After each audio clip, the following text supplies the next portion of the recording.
खबर कैमूर से है, जहां स्वास्थ्य विभाग ने इन दोनों एम्बुलेंस कर्मी अपने मांगों को लेकर अनिश्चितकालीन हड़ताल पर चले गए हैं। एम्बुलेंस कर्मियों के हड़ताल पर चले जाने से सदर अस्पताल में इमरजेंसी केस में आए मरीज, जिन्हें चिकित्सक द्वारा हायर सेंटर के लिए रेफर कर दिया जा रहा है, उनकी परेशानी काफ़ी बढ़ गई है। उधर एम्बुलेंस कर्मियों का कहना है कि जब से जेन प्लस कंपनी को एम्बुलेंस चलाने की ठेकेदारी मिली है, हम सभी एम्बुलेंस कर्मी काफ़ी परेशान हैं। बेवजह हमारा पैसा काट दिया जा रहा है और कटौती किए गए पैसे का भुगतान भी नहीं हो पा रहा है।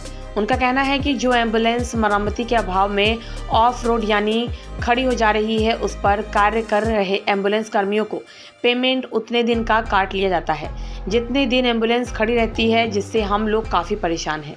रामगढ़ से रेफरल अस्पताल के एम्बुलेंस कर्मी फैजल अंसारी ने बताया कि विगत 1.5 माह से उसकी एम्बुलेंस जो गैराज में मरम्मती के अभाव में खड़ी पड़ी है, हमें 1.5 महीने से वेतन नहीं मिल रहा है। हमारे बच्चों का स्कूल का फीस, दूध वाला का पैसा, सब्जी वाले का पैसा, राशन दुकान का बाकी है। इधर 1.5 महीने से खड़ी एम्बुलेंस होने के कारण एजेंसी द्वारा पेमेंट नहीं देने के कारण उसकी मानसिक हालत खराब हो गई है। उनका कहना है कि एक तो कम वेतन पर हम काम करते हैं, दूसरे समय से भुगतान नहीं होना और वेतन की कटौती हो जाने से हमारी आर्थिक स्थिति काफ़ी नाजुक होती जा रही है। उधर एम्बुलेंस कर्मी संगठन के प्रदेश सचिव ऋषि मुनि राम ने बताया कि जब तक उनकी मांग पूरी नहीं होती है, हड़ताल जारी रहेगी। उन्होंने कहा कि सभी कर्मचारी के श्रम अधिनियम के तहत वेतन का भुगतान कराया जाए तथा मरम्मती के अभाव में यदि कोई गाड़ी ऑफ रोड यानी खड़ी है तो वेतन में कोई कटौती न किया जाए। इसके अलावा नवंबर से अब तक कटौती किए गए सभी प्रकार की राशि का भुगतान अविलंब किया जाए। इसके अलावा ईपीएफ एवं ईएसआईसी का भुगतान संबंधित खाते में अविलंब जमा कराई जाए। इसके अलावा नियुक्ति पत्र, आईडी कार्ड एवं ऑफर लेटर यथाशीघ्र निर्गत किया जाए और पूर्व में कार्यरत पीडीपीएल कंपनी में 14 कर्मचारियों का अक्टूबर 2024 का बकाया भूषण वेतन का भुगतान शीघ्र किया जाए। हड़ताल पर रहे एम्बुलेंस कर्मियों ने सदर अस्पताल परिसर में धरना भी दिया। संगठन के जिला अध्यक्ष गणेश कुमार पांडे ने कहा कि हमारे सभी मांगे जायज और एम्बुलेंस कर्मियों के हित में है। कंपनी द्वारा इसे शीघ्र पूरा किया जाए। यदि उनकी मांग पूरी नहीं की जाती है तो हड़ताल के माध्यम से पूरे प्रदेश तक यह लड़ाई लड़ी जाएगी। अपनी मांगों को लेकर हम लोग आंदोलन करेंगे। वहीं एम्बुलेंस एजेंसी जेन प्लस के प्रमंडलीय प्रभारी धर्मेंद्र कुमार ने बताया कि एम्बुलेंस कर्मियों की मांग जायज़ नहीं है, उन्हें कंपनी द्वारा काफ़ी सुविधा दी जा रही है। उन्होंने कहा कि जब गाड़ी खड़ी हो जाती है मरम्मत के अभाव में, तो कंपनी एम्बुलेंस कर्मी को वेतन बैठाकर कैसे करेगी। उधर हड़ताल पर गए एम्बुलेंस चालकों का कहना है कि कंपनी के गाइडलाइन में यदि जो एम्बुलेंस मरम्मती के अभाव में खड़ी है तो उसकी जिम्मेदारी कंपनी की है, न कि एम्बुलेंस कर्मी की। कंपनी के गाइडलाइन के अनुसार एम्बुलेंस खड़ी रहने के बाद भी चालक और उस पर कार्यरत कर्मी को वेतन देना है। अभी आप सभी धरने पर बैठे हुए हैं, क्या मामला है? हम लोग के मामला ये है कि लास्ट 2024 से गाड़ी हैंडओवर जेन प्लस लिया हुआ है, जो कि सभी कर्मचारी का पुराना कर्मचारी को हम लोग के लिए है, कुछ कर्मचारी अभी बाकी है। दूसरी चीज़ ये है कि जो वेतन दे रही है कंपनी, वो हम लोग का लिमिट नहीं किया है, उसका हम लोग के पास कोई प्रूफ नहीं है। मनमाने ढंग से वेतन मिल रहा है, किसी कर्मचारी को कुछ, किसी कर्मचारी को कुछ। हम लोग 26 या 30 दिन का ड्यूटी जो करते हैं, पूरा वेतन होना चाहिए।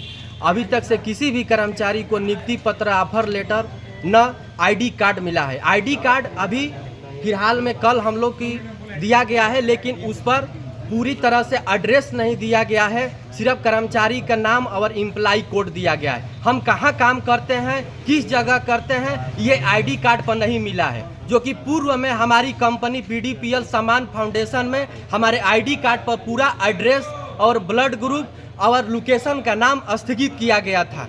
सीएल साहब को हम लोग ये बात को सूचना दिए। सीएल साहब कहें कि अगर कंपनी आपका एड्रेस और पता डाल देगी तो फिर यहाँ से वहाँ कैसे आप जाएंगे। कंपनी को इतना फुर्सत नहीं है कि बार बार आईडी कार्ड अपना बनाती रहेगी।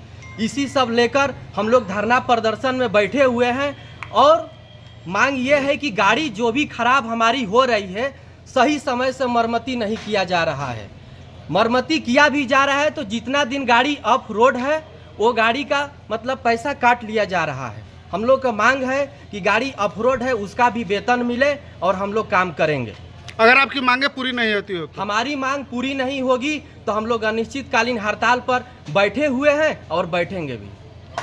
आपका नाम? मेरा नाम शशिकांत सिंह, जिला कार्यकारी अध्यक्ष कैमूर। जी, सदर अस्पताल भभुआ के कर्मचारी अभी आज अनिश्चितकालीन धरने पर बैठे हुए हैं, क्या मामला है? मामला इन लोग का कुछ वेतन कटौती का था, जिसमें से कि ऑफ रोड का पैसा कटौती किया गया, जिसमें कि ये लोग का कहना है, लेकिन ऐसा कुछ नहीं है। ऑफ रोड हमारी जो गाड़ियाँ होती है ना, वो गाड़ी होते हैं, स्टाफ नहीं होता है। हम लोगों ने स्टाफ पे एक ही लोकेशन पे 2 से 3 गाड़ियाँ हैं। एक गाड़ी खराब होगी तो दूसरे में ड्यूटी करने के लिए कहा जाता है, तो वो ड्यूटी नहीं करना चाहते हैं और उसी चीज़ का पैसा मांगते हैं। ये लोग कहना है कि दूर भेजा जाता है। दूर क्यों भेजेंगे? जब हमारी गाड़ी बगल में है तो कहीं ना कहीं तो ड्यूटी करना होगा ना, बैठ के तो पैसा नहीं मिलेंगे। ठीक है, बस यही है कि उनको 10 ड्यूटी कर ले और उनको पैसा मिल जाएगा। ऑफ रोड का पैसा कहीं नहीं कट रहा है, गाड़ियाँ ऑफ रोड होती है, ये नहीं कि स्टाफ ऑफ रोड होते हैं। ऑफ रोड को ड्यूटी करना होगा ना, तो हम लोगों को ड्यूटी के लिए केवल कर रहे हैं, पैसा कहीं नहीं कट रहा है। इनके द्वारा बताया जाता है कि अगर हमारी मांगे पूरी नहीं तो हम अनिश्चितकालीन धरने पर रहेंगे। जो भी मांगे मैं सब चीज़, जो चीज़ जेन्युइन है ना, जो चीज़ होना चाहिए वो मैं सब चीज़ देने के लिए तैयार हूँ। हम लोग तो कह रहे हैं अगर पैसे कटी है, कहीं गलती हुआ है, मैं उस पैसे के काम के लिए कल भी मैंने बोला है लोगों कि मैं उसका सॉल्यूशन करूँगा और उसको निकालूंगा, उसको पैसे दूंगा और दे रहे हैं। जिनका पैसा मान लीजिए किसी टेक्निकल फॉल्ट के कारण से अकाउंट में SBI का जैसा नंबर होता है, IFSC कोड, वो गलती हो गई, ठीक है ना, तो उसके कारण से वो एक्चुअल पैसा वापस आ जाता है। तो मैं उनको फिर वापस करने के लिए फिर से हम लोग बैंक दिया और वो पैसे वापस आ रहे हैं। सभी लोगों का पैसे आ गए पिछले, कोई ऐसे पैसे नहीं है जो कि बचे हुए हैं। जो अभी जो बैठे हैं, क्या इनका भी वैसे समस्या के समाधान? 1-2 के हुए थे। एक नीतीश पांडे था जिनका कि मैंने भेज दिया है HR में, उनका प्रोसेस चल रहा है, उनका 1-2 दिन पैसे आ जाएंगे। आपका नाम क्या हो? मेरा नाम धर्मेंद्र कुमार है, पदनाम? मैनेजर हूँ।